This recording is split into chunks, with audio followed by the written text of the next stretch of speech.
Hello, BookTube, and welcome back. Well, I'm gonna do another book review. I pick one at random. I don't usually review every book that I read, just you know what I fancy like talking about.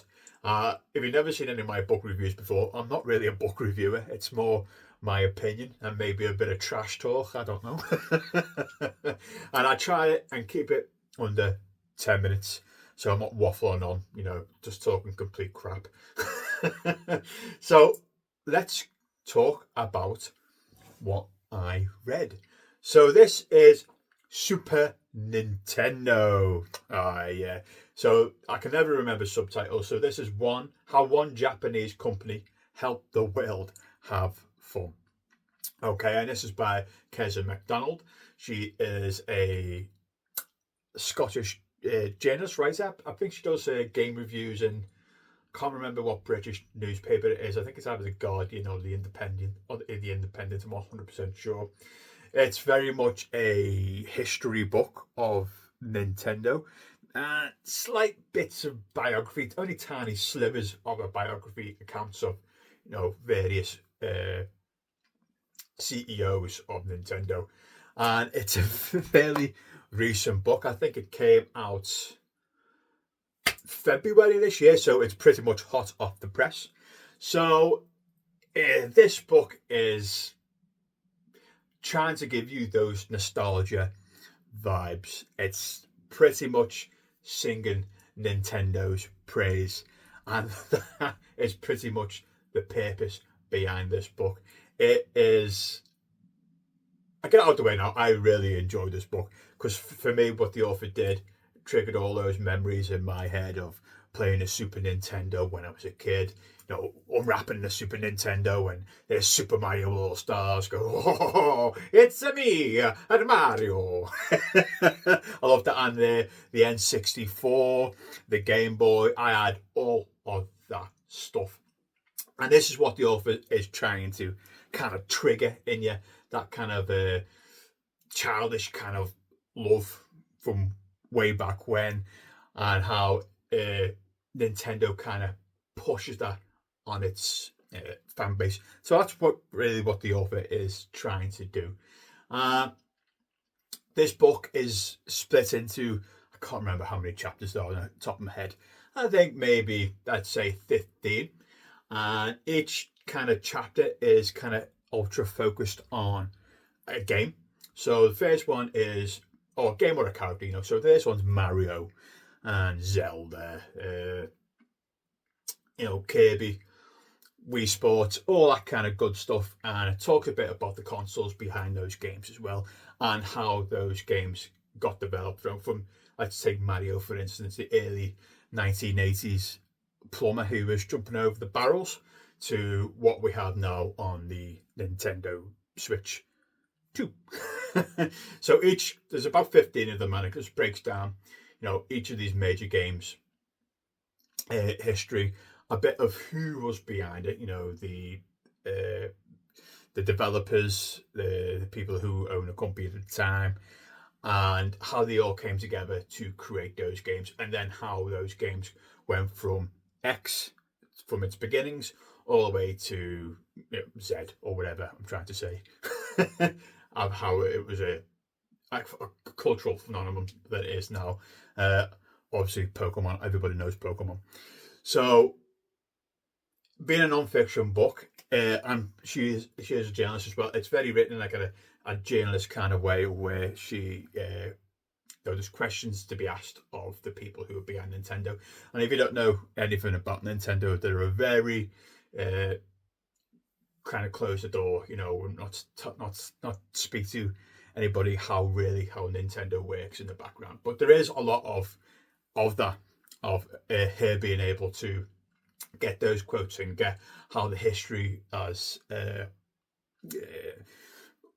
gone on since, because it was way, I didn't know that Nintendo existed in the 1960s, I think. It started off with toys and whatnot, and then eventually developed into, what we know now as games consoles. And the history, it's very, very readable. It is It's beautiful. I polished this in one day. Okay, and it's about 300 odd pages. So I just, again, but those nostalgia memories just triggered in me, and I couldn't put it down. Yeah, so it's well researched for those tiny niche kind of uh, lens view, of just looking at each game.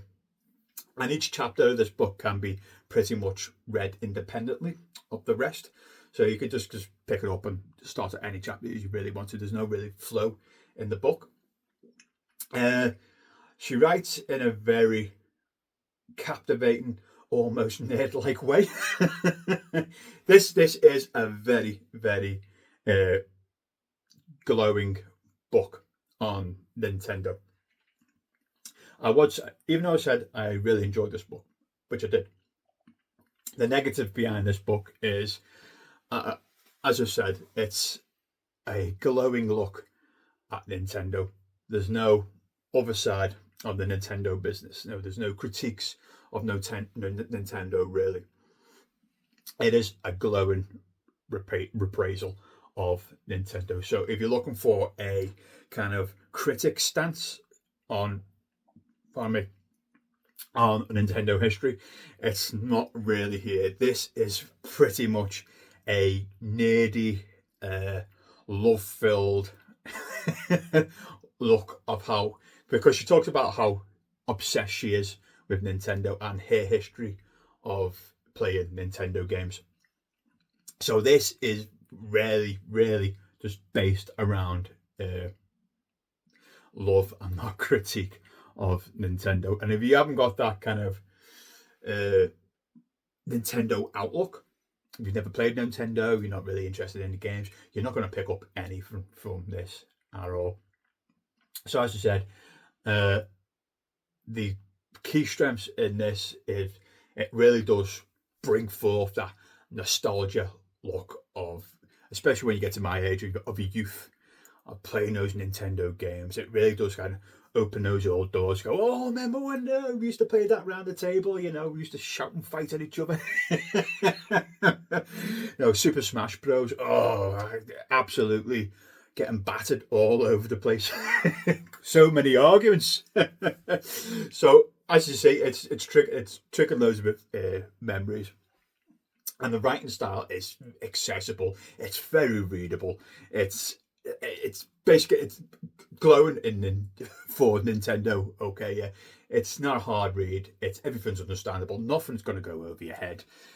But the weaknesses, as I said, is that it's not balanced. It's definitely not balanced. This